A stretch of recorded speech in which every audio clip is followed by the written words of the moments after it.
إن الحمد لله نحمده ونستعينه ونستغفره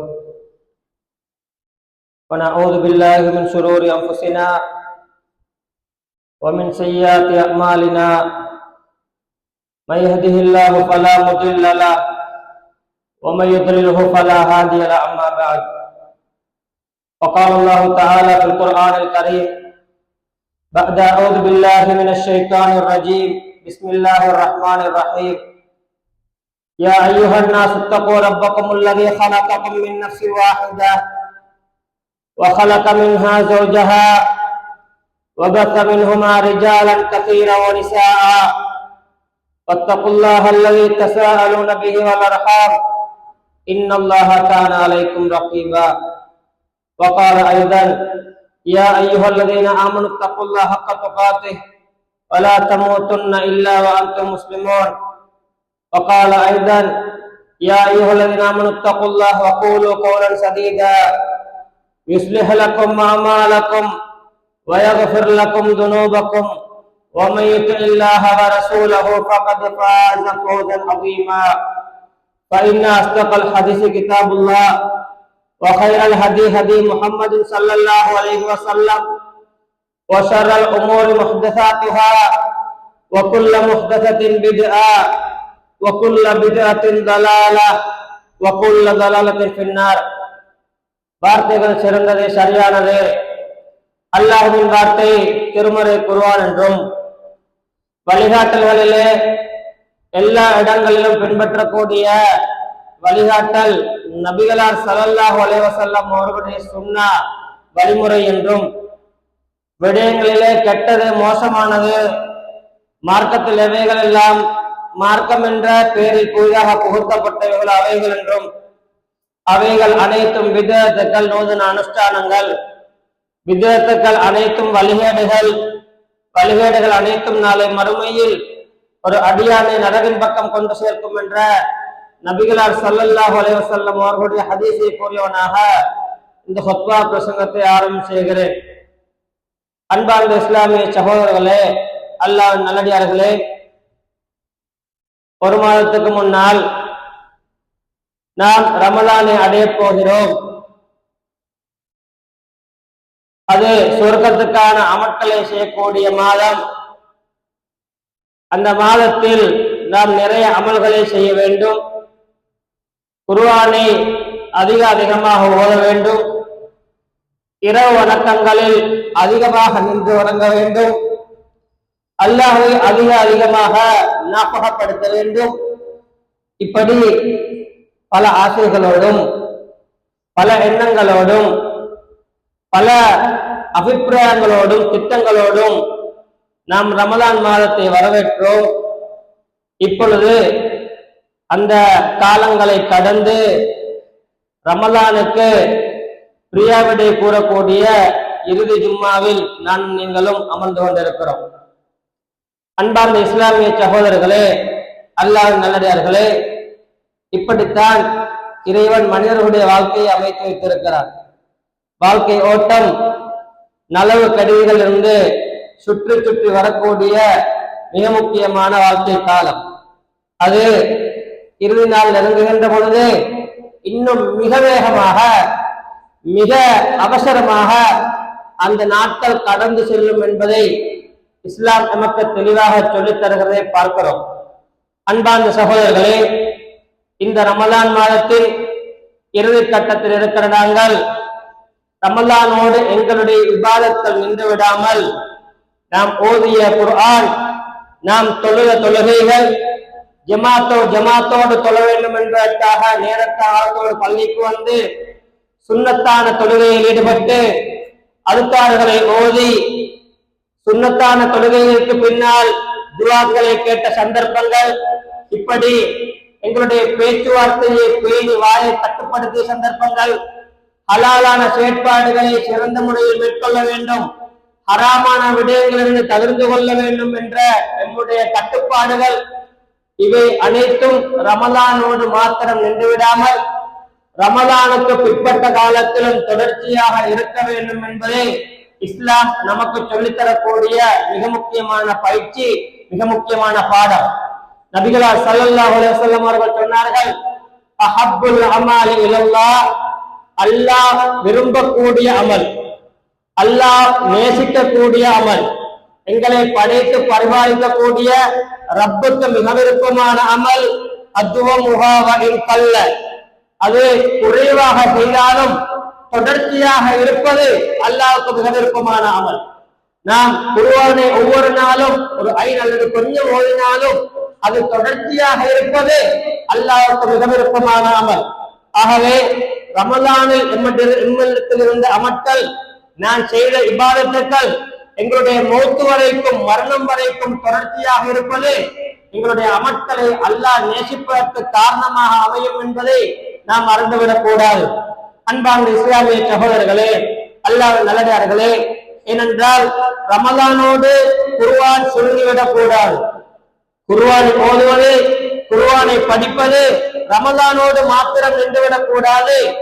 ஏனைய காலங்களிலும் அதோடு தொடர்படுகின்ற பொழுது, குர்ஆனோடு உறவாடுகின்ற பொழுது அது எங்களுடைய வாழ்க்கைக்கும், எங்களுடைய குடும்பத்துக்கும், எங்களுடைய சமூகத்துக்கும் பிரதிபலன்களை தரக்கூடியதாக அமையும் என்பதை மறந்துவிடக் கூடாது. குர்ஆன் ஓதுவதை பற்றி நிறைய ஹதீஸ்களை கேட்டிருக்கும், தர்மம் செய்வதை பற்றி நிறைய ஹதீஸ்களை கேட்டிருக்கும். இரவு வணக்கங்கள், அதே போன்ற சுன்னத்தான இபாதத்கள் செய்வதனுடைய சிறப்புகளை பற்றி நிறைய சிறப்புகளை கூறக்கூடிய வசனங்களை கேட்டிருப்போம். அப்படிப்பட்ட இபாதத்துக்கள் எங்களிடத்தில் தொடர்ச்சியாக இருக்க வேண்டும் என்ற மன உறுதியையும் எடுத்துக்கொள்ள கடமைப்பட்டிருக்கிறோம். அன்பார்ந்த இஸ்லாமிய சகோதரர்களே, அதே போன்று ரமலானில் நாம் நிறைய அமல்கள் செய்திருக்கிறோம். ரமலானில் நிறைய குர்ஆன் ஓதி இருப்போம், வித்தியாசமாக இருக்கும். ஒவ்வொருவருடைய அமல் ஒருவருக்கொருவர் வித்தியாசமாக இருக்கும். நிறைய தர்மங்களை கொடுத்திருப்போம், நிறைய இரவு வணக்கங்கள் ஈடுபட்டிருப்போம். நாங்கள் இதெல்லாம் என்ன நோக்கத்துக்காக செய்தோம் என்றால், இந்த அமல்கள் அல்லாஹ்விடத்தில் அங்கீகரிக்கப்படும், அல்லாஹ் இந்த அமல்களை ஏற்றுக்கொள்ளும், இந்த அமல்கள் நாளை மறுமையில் எங்களுக்கு சுவர்க்கத்தை கொண்டு போய் சேர்க்கும். அந்த மிக முக்கியமான எண்ணம் எல்லாரிடத்திலும் இருக்கும். சலபு சாலிஹீன்கள், அதே போன்ற சஹாபாக்கள் ரமலானுடைய இறுதி கட்டம் வருகின்ற பொழுது, அல்லது ரமலானை கழித்து 6 மாதம் நிறைய பிரார்த்தனை செய்வார்கள், துஆ செய்வார்கள்.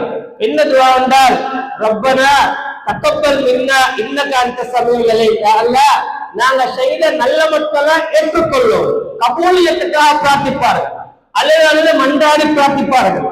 இல்லாவிட்டால் நாங்க ஓதிய குர்ஆனில் எந்த பிரயோஜனமும் இல்லை, நாம் தொழுத தொழுகையில் எந்த பிரயோஜனமும் இல்லை.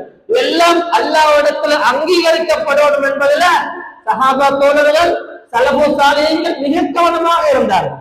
அன்பார்ந்தவர்களே, ரமலானுடைய இறுதி கட்டத்தில் இருக்கிற நாங்கள், ரமலானுக்கு பிரியாவிடை சொல்லக்கூடிய நாங்கள், எம்மிடத்தில் இருக்க வேண்டிய மிக முக்கியமான ஒரு இபாதத், எங்களுடைய அமல்கள் கபூலாவுக்கு அல்லாஹ்விடத்தில் மன்றாடி துஆ கேட்க வேண்டும்.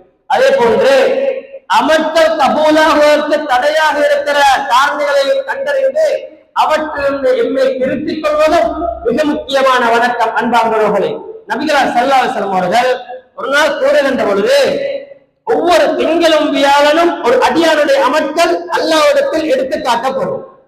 நாங்க செய்த அமல்கள் இபாதத்துக்கள் திங்களும் வியாழனும் அல்லாஹ்விடத்தில் எடுத்து காட்டப்படும்.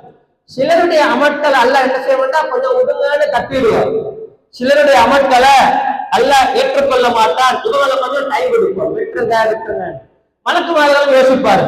நபிகளார் ஸல்லல்லாஹு அலைஹி வஸல்லம் அவர்கள் சொன்னார்கள், யாருடைய அமல்களை அல்லாஹ் அங்கீகரிக்கப்பட மாட்டான் என்றால், இந்த உலகத்தில் வாழ்கின்ற பொழுது, உறவினர்களோடு உறவாடுகின்ற பொழுது, நண்பர்களோடு வியாபாரம் செய்கின்ற பொழுது, யாரெல்லாம் மற்ற மனிதர்களோடு கோபதாபத்தோடு இருக்கிறார்களோ, குடும்ப உறவுகளை துண்டித்து வாழ்கிறார்களோ, குடும்ப உறவை பகைத்து வாழ்கிறார்களோ, அவர்களுடைய அமல்களை அல்லாஹ் தஆலா அங்கீகரிக்க மாட்டான் என்று நபிகளார் ஸல்லல்லாஹு அலைஹி வஸல்லம் அவர்கள் சொன்ன செய்தியை பார்க்கிறோம். அன்பார்ந்தவர்களே, ரமலான் முழு பகுதியிலும் முன்சப்பில் இருந்து இரவு வணக்கத்தில் ஈடுபட்டு, கால் நோக நோக இரவு வணக்கத்தில் ஈடுபட்டும், 5 நேர தொழுகையை ஜமாத்தோடு தொழுதும், குர்ஆனை சிறந்த முறையில் ஓதியும், தன்னுடைய குடும்ப உறவை துண்டித்து வாழ்ந்தால் அந்த அமல்களை அல்லாஹ் அங்கீகரிக்க மாட்டான் என்று நபிகளார் ஸல்லல்லாஹு அலைஹி வஸல்லம் சொன்னார். அந்த அமல்களை அல்லாஹ் அங்கீகரிக்க மாட்டான் என்று நபிகளார் சொன்னார். நாம் நம்முடைய சொத்துக்கள் என்று நிறைய தர்மம் செய்திருப்போம், நிறைய சதக்கா கொடுத்திருப்போம். அந்த சதக்கா நாளைய மறுமையில ஏற்றுக்கொள்ளப்படும், சொர்க்கமா ஏற்றுச் சொல்லுவோம். ஆனால் அல்லாஹ் தஆலா யாரெல்லாம் உறவினர்களை புறக்கணித்து வாழ்கிறார்களோ அவர்களுடைய அமர்களை அங்கீகரிக்க மாட்டான் என்று சொல்லுகிற செய்தியை பார்க்கிறோம். நபிகளார் ஸல்லல்லாஹு அலைஹி வஸல்லம் அவர்கள் சொன்னார்கள், லா யதுகுலுல் ஜன்னத காஃபியு ரஹீம். இந்த உலகத்தில் யாரெல்லாம் குடும்ப உறவை புறக்கணித்து வாழ்கிறார்களோ அவர்களுக்கு சொர்க்கம் கிடையாது என்று நபிகளார் சொன்னார். ரஹீம் குடும்ப உறவு பேசும். நபிகளார் சொன்னார்கள், நல்லா புரியுதா? குடும்ப உறவு பேசும். மன் வசலனி வசலஹுல்லா. என்னை யார் சேர்ந்து நடக்கிறானோ அவனை அல்லாஹ் சேர்ந்து நடக்கிறான். ஒமன் கபானி கதாஹுல்லா. என்னை யார் புறக்கணித்து வாழ்கிறானோ அவனை அல்லாஹ் புறக்கணித்து விடுகிறான் என்று நபிகளார் ஸல்லல்லாஹு அலைஹி வஸல்லம் அவர்கள் சொல்லுகிற செய்தியை பார்க்கிறோம். சின்ன ஒரு சொத்து பிரச்சனைக்காக அல்லது வைபவத்தில் ஏற்பட்ட பிரச்சனைக்காக அல்லது ஒரு காணித்தொரு பிரச்சனைக்காக என்ன ஜனாசாவுக்கும் வராது என்று ஆணவத்தோடு பேசினவர்களும் இல்லாமல் இல்லை. அதே போன்று நம்முடைய ஜனாசாவுக்கும் வரமாட்டார், உன்னுடைய மையத்தை கூட பார்க்க மாட்டார் என்று குடும்ப உறவை துண்டித்து வாழக்கூடியவர்கள் சமூகத்தில் இல்லாமல் இல்லை. அதே போன்று வியாபாரம் செய்கின்ற பொழுது சின்ன ஒரு பிணத்தி ஏற்பட்டதற்காக 1 வருடம் 10 வருடம் தவைக்காமல் இருப்பவர்களும் நம்மிடத்தில் இல்லாமல் இல்லை, சமூகத்தில் இருக்கும். அன்பார்ந்தவர்களே, இப்படி நிலையில் நாங்கள் இருந்தால் நாங்கள் இந்த ரமலான்ல செய்த அமல்கள் அல்லாஹ்விடத்தில் அங்கீகரிக்கப்படணும் என்றால் கொஞ்சம் இறங்கி வரும், அல்லாஹ்வுக்காக இறங்கி வந்து யா அல்லாஹ் உனக்காக நான் இறங்கி போறேன் அந்த உறவை குறிப்பிட்டுக் கொள்ளக்கூடிய அந்த மனோநிலை யாரிடத்தில் இருக்கிறதோ அவர்களுடைய அமல்களை அல்லாஹ் தஆலா நிச்சயம் அங்கீகரிப்பார். அன்பார்ந்தவர்களே, இப்படிப்பட்ட நிறைய அமல் செய்தும் நிறைய சதக்கா கொடுத்தும் அது வீணா அதாவது பிரயோஜனம் இல்லாம போறதை விட நாம் கொஞ்சம் எங்களுடைய ஆணவத்தை கட்டுப்படுத்தி கொஞ்சம் இலகிய மனசோடு எங்களுடைய உறவுகளை புதுப்பித்துக் கொள்ளக்கூடிய முறையின் மூலம் எமக்கு சொர்க்கம் செல்லக்கூடிய வாய்ப்பு இருக்கிறது என்பதை அழகான முறையில் விளங்கிக் கொள்ள முடிகிறது. அன்பார்ந்த இஸ்லாமிய சகோதரர்களே, அதே போன்று ரமலானுடைய இறுதி கட்டத்தில் நாம் தெரிந்து கொள்ள வேண்டிய இன்னும் மிக முக்கியமான விஷயம் என்னவென்றால், இபாதத் செய்தால் இறுதி சந்தர்ப்பத்துல கட்டாயம் சில வணக்க வழிபாடுகள் ஈடுபடணும் என்பதை இஸ்லாமிய மார்க்கம் நமக்கு சொல்லித் தருகிறதை பார்க்கிறோம். அதாவது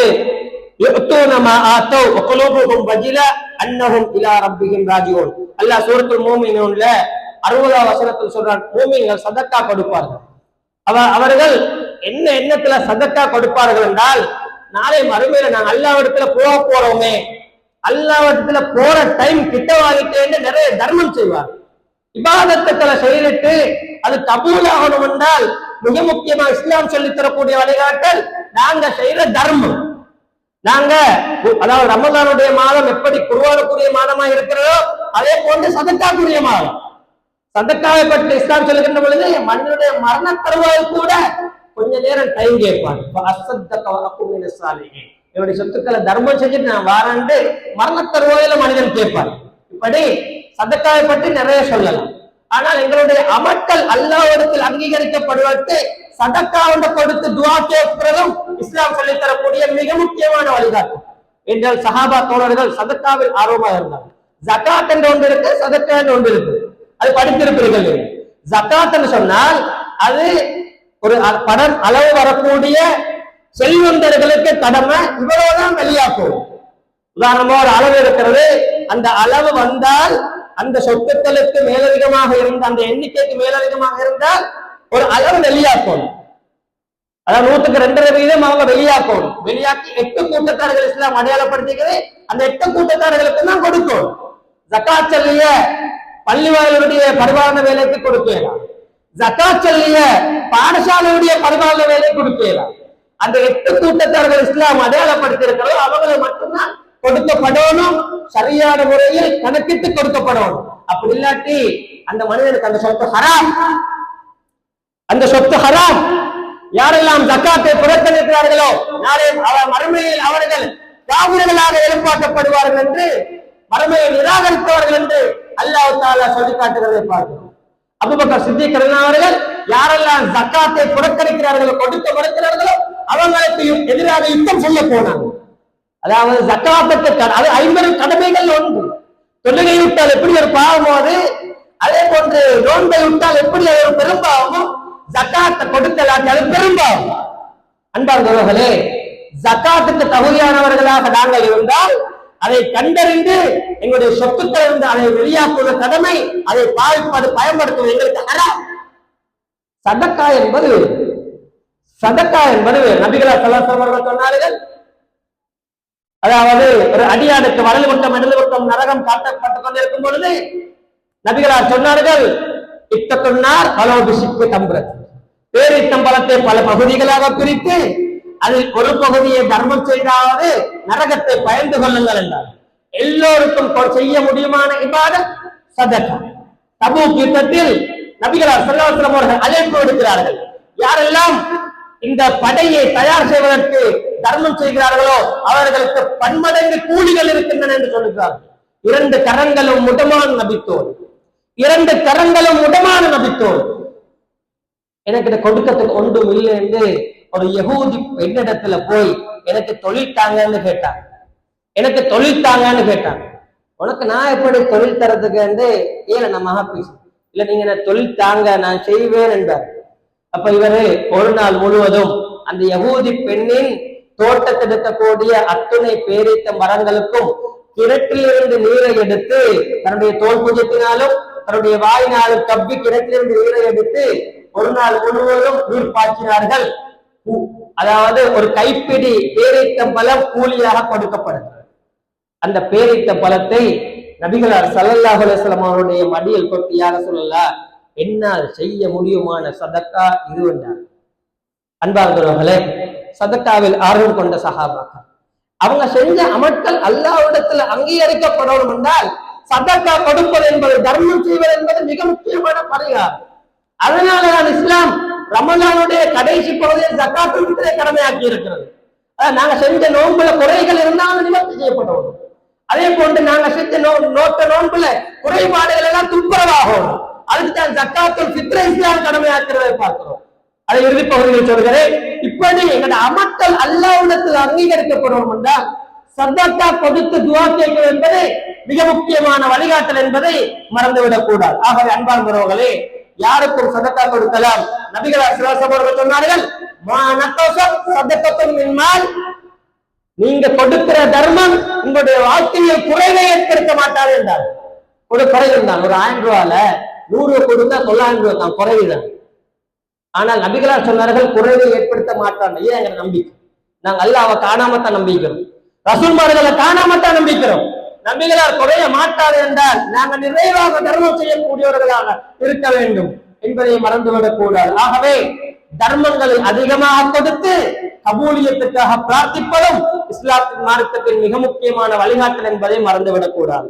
அதே போன்று இஸ்லாம் சொல்லித்தரக்கூடிய இன்னும் ஒரு வழிகாட்டல் சூரா பக்கரா 199 வசனத்தில் சொல்லுகிறதை பார்க்கிறோம். ஹஜ்ஜுடைய வணக்கத்தை சொல்லிவிட்டு சும்மா அஃபீது மின் ஹைது அஃபாதன் நாஸ், மக்கள் திரும்புற இடத்துல நீங்க திரும்பிக் கொள்ளுங்க என்று சொல்லிவிட்டு வஸ்தக்ஃபிருல்லாஹ், நீங்க அல்லாஹ்விடத்துல இஸ்திக்பார் செய்யுங்க அல்லாஹ் சொல்லி காட்டுகிறார்.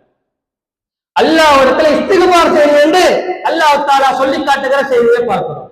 அன்பார்ந்தவர்களே, எங்கட அமல் கபூலியத்தாகணும் என்றால் நாங்க ரமலான்ல செய்த அமல்கள் அல்லாஹ்விடத்தில் அங்கீகரிக்கப்படணும் என்றால் நாங்க செய்ய வேண்டிய மிக முக்கியமான இபாதத் தௌபா, இஸ்திக்பார்.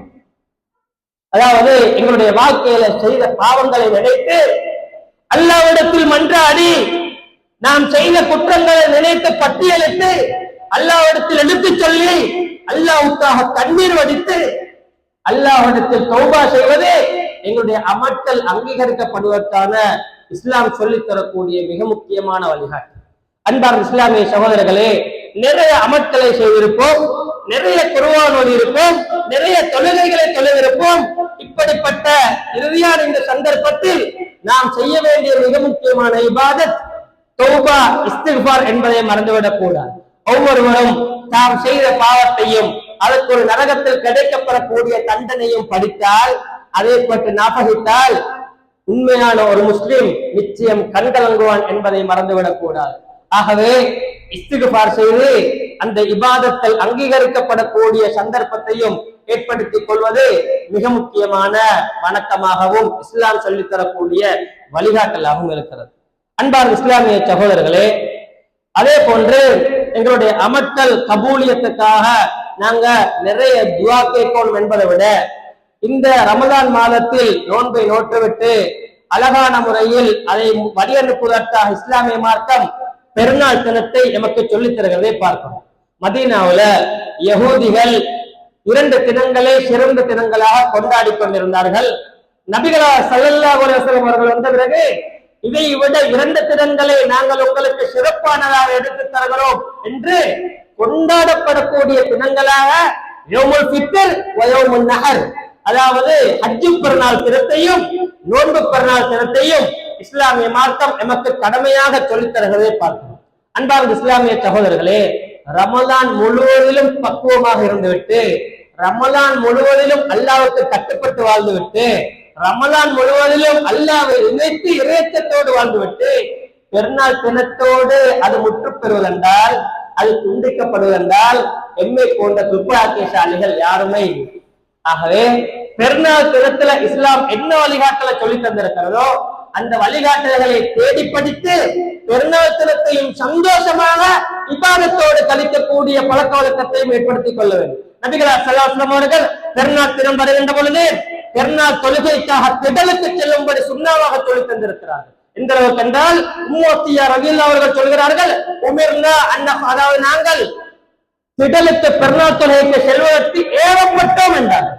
எங்களுக்கு இருக்கக்கூடிய கட்டளை பருவ பெண்கள், அதே போன்று மாலாவிடாய் பெண்கள் கூட திடலுக்கு செல்வதற்கு நாங்கள் ஏவப்பட்டோம் என்று உம்மு அத்தியா ரலியல்லாஹு அன்ஹா அவர்கள் சொல்லித்தரக்கூடிய செய்தியை பார்க்கிறோம். ஆகவே சந்தர்ப்பம் இருக்கின்ற பொழுது, காலநிலை மாற்றங்கள் இல்லாத பொழுது திடலில் பெருநாள் தொழுகை அமைத்துக் கொள்வது இஸ்லாம் சொல்லித்தரக்கூடிய மிக முக்கியமான சுன்னா என்பதையும் மறந்துவிடக் கூடாது. அதே போன்று நபிகளார் ஸல்லல்லாஹு அலைஹி வஸல்லம் அவர்கள் பெருநாள் தினம் வந்துவிட்டால் காலப்பத்தரை, அதாவது பாதை மாறி போவாங்க. வீட்டில இருந்து ஒரு ரோடால என்ன செய்வாங்க, திடலுக்கு வருவாங்க. இன்னொரு ரோடால என்ன செய்வாங்க என்றால் வீட்டுக்கு திரும்பி செல்வாங்க. மிக முக்கியமான இபாதத், மிக முக்கியமான இபாதத். அதே போன்று பெருநாள் தினம் வருகின்ற பொழுது கடைபிடிக்க வேண்டிய இன்னும் மிக முக்கியமான ஒரு ஒழுக்கம் தான் நபிகளார் ஸல்லல்லாஹு அலைஹி வஸல்லம் அவர்களுடைய வழிகாட்டலை தொகுத்து பார்க்கின்ற வேளையில் ஹஜ் பெருநாள் தினத்தில் பெருநாள் தினத்துக்கு பிறகு வீட்டுக்கு போய்தான் சாப்பிடுவாங்க. ஆனால் நோன்பு பெருநாள் தினத்தில் வீட்டுல சாப்பிட்டு கொண்டு வருவாங்க. குறைஞ்சபட்சம் பேரித்த பழத்தை சாப்பிட்டு கொண்டு பெருநாள் திடலுக்கு வருவதும் இஸ்லாம் சொல்லித் தரக்கூடிய மிக முக்கியமான சுன்னா. அன்பார்ந்தவர்களே, அதே போன்று சுத்தமாக குளித்துவிட்டு நாம் பெருநாள் தினத்துக்கு புத்தாடை அணிந்து வருகிறோம். புத்தாடை அணிவது இஸ்லாம் கடமையாக்கல்ல. இருக்கிற ஆடையில சிறந்த ஆடை அணிவதை இஸ்லாம் சொல்லித் தருவதை பார்க்கிறோம். அன்பார்ந்த இஸ்லாமிய சகோதரர்களே, அல்லாஹ் நல்லடியார்களே, நாம் புத்தாடை வாங்குகின்ற பொழுது, நாம் நம்முடைய குடும்பத்தார்களுக்கு வாங்கி கொடுக்கின்ற பொழுது கொஞ்சம் அயல் வீட்டார்களையும் பார்ப்பதற்கு மறந்துவிடக் கூடாது. கொஞ்சம் ஏழை எளியவர்களையும் பார்ப்பதற்கு மறந்துவிடக் கூடாது. அவங்க எப்படி பெருநாள் தினத்துக்கு ரெடி ஆகிறாங்க, எப்படி அவங்க தயாராகிறாங்க என்பதையும் நாங்கள் கட்டாயம் சிந்தித்து செயல்பட கடமைப்பட்டிருக்கிறோம். முடிந்த உதவிகளை கொடுப்பது, முடிந்த தர்மங்களை செய்வது கட்டத்தில் நாம் பேணிக் கொள்ள வேண்டிய மிக முக்கியமான இபாதத். அதே போன்று ஆடை கலாச்சாரம் என்ற விடயத்தில் அணுகின்ற ஆடை, எம்முடைய பிள்ளைகள் அணுகின்ற ஆடை, எம்முடைய மகள் அதாவது எம்முடைய சகோதரிகள் அணுகின்ற ஆடை, எம்முடைய மனைவிமார்கள் அணுகின்ற ஆடை இஸ்லாமிய வரையறைக்கு உட்பட்டிருக்கிறதா என்பதையும் கட்டாயம் சிந்திக்க வேண்டிய பொறுப்பு ஆண்களாகி எங்களிடத்தில் இருக்கிறது என்பதை மறந்துவிடக் கூடாது. நபிகளார் ஸல்லல்லாஹு அலைஹி வஸல்லம் அவர்கள் சொன்னார்கள், 3 கூட்டத்தார்களை அல்லாஹ் தஆலா பார்க்கவும் மாட்டான், பேசவும் மாட்டான். அதில் ஒன்றாக சொன்னார்கள், அல் முஸ்பிலு இஸாரஹு, யாரெல்லாம் கரண்டை காலுக்கு கீழே ஆடை அணிகிறார்களோ அவர்கள் அல்லாஹ்வின் சாபத்துக்குரிய கூட்டம் என்றார்கள். அப்படி என்றால் நாங்க ஆடை வாங்குகின்ற பொழுது, எங்களுடைய பிள்ளைகள் ஆடை வாங்குகின்ற பொழுது நரகத்துக்கு, அதாவது 30 நாளா கஷ்டப்பட்டு சொர்க்கத்துக்கு அமல் செஞ்சுட்டு ஒரு நாள்ல நரகத்துக்குரியவங்களாக நாம் மாற்றுவோம். அல்லாஹ்வுடைய சாபத்துக்கு குறித்தானவர்களாக மாற்றுவோம். பொறுப்புதாரிகள் மிக முக்கியமான, அதாவது மிக முக்கியமாக பொறுப்பெடுக்க வேண்டும், மிக முக்கியமாக யோசிக்க வேண்டும், இதை பற்றி சிந்திக்க வேண்டும். அன்பார்ந்தவர்களே, அதே போன்று பெண்களுடைய ஆடை விடயத்தில் ஆண்கள் பொறுப்பு நிற்க வேண்டும். நபிகளார் ஸல்லல்லாஹு அலைஹி வஸல்லம் அவர்கள் சொன்னார்கள், சின்ஃபானி மின் அஹ்லின் நார், சின்ஃபானி மின் அஹ்லின் நார், 2 கூட்டம் நரகத்துக்குரிய பெண்கள் என்றார்கள். அதில் ஒரு கூட்டம் காசியாத்துன், அதாவது ஆடை அணிந்திருப்பார்கள், ஆனால் நிர்வாணிகள் போன்றிருப்பார்கள். மாயிலாத்துன் முமீலாத், அவர்கள் மற்றவர்களை தம்பக்கம் ஈர்த்தெடுப்பார்கள், அவர்களும் மற்றவர்களும் பக்கம் சாய்ந்து செல்வார்கள். அவர்களுடைய முடி ஒட்டகத்தின் திமில் போன்று உயர்த்தி கட்டப்பட்டிருக்கும் என்று நபிகளார் ஸல்லல்லாஹு அலைஹி வஸல்லம் சொன்னார்கள். நரகத்துக்குரிய பெண்கள் நரகத்துக்குள் நுழைய மாட்டார்கள். வலா யஜிதுன ரீஹஹா, நரகத்தின் வாசனையை, அதாவது சொர்க்கத்துக்கு நுழைய மாட்டார்கள், சொர்க்கத்தின் வாசனையை கூட நுகர மாட்டார்கள். நரகத்துக்குரிய பெண்கள் என்று நபிகளார் ஸல்லல்லாஹு அலைஹி வஸல்லம் அவர்கள் சொல்லி காட்டுகிற செய்தியை பார்க்கிறோம். அன்பார்ந்த இஸ்லாமிய சகோதரர்களே, எங்களுடைய வீட்டில் இருக்கக்கூடிய, எங்களுடைய பொறுப்புக்கு கீழாக இருக்கக்கூடிய மனைவி மக்கள், எங்களுடைய சகோதரிகள், எங்களுடைய பெண்களும் எப்படியான ஆடையை தயார் செய்கிறார்கள் என்பதை பார்க்க வேண்டிய பொறுப்பு ஆண்களாகி எங்களுக்கு இருக்கிறது என்பதை மறந்துவிடக் கூடாது. இதை பார்ப்பதற்கும் இதை சொல்லுவதற்கும் எமக்கு தைரியம் இல்லை என்றால் ரோஷம் கட்ட ஆண்கள் என்பதை மறந்துவிடக் கூடாது. ஏனென்றால் எங்களுடைய வீட்டில் நரகத்துக்குரிய பெண்களை உற்பத்தியாக்குகிறோம். சொர்க்கத்தின் வாயிலே வாசனையை நுகராத பெண்களாக எங்களுடைய பெண்களை தயார் செய்கிறோம் என்றால் அவை அனைத்துக்கும் நாங்கள் பொறுப்பு. நிச்சயம் அல்லாஹ்விடத்தில் விசாரிக்கப்படுவோம் என்பதை மறந்துவிடக் கூடாது. எனவே அன்பார்ந்த உறவுகளே, பெருநாள் தினம் இஸ்லாமிய மார்க்கம் அழகான முறையில் கொண்டாடுவதற்கு அனுமதித்த, அதாவது எடுத்து சொன்ன ஒரு தினம். அந்த தினத்தில் இஸ்லாமுடைய வழிகாட்டின் அடிப்படையில் பெருநாள் தினத்தை சந்தோஷமாக கொண்டாடக்கூடிய மக்களாக வல்ல ரஹ்மான் நம் அனைவரையும் மாற்றி அருள்வானாக. வ ஆகிரு தஅவானா அல்ஹம்துலில்லாஹி ரப்பில் ஆலமீன். அல்ஹம்துலில்லாஹ் வஸ்ஸலாத்து வஸ்ஸலாமு அலா அஷ்ரஃபில் அன்பியா வல் முர்சலீன் வ அலா ஆலிஹி வ ஸஹ்பிஹி அஜ்மாயின். அம்மா பஅத்.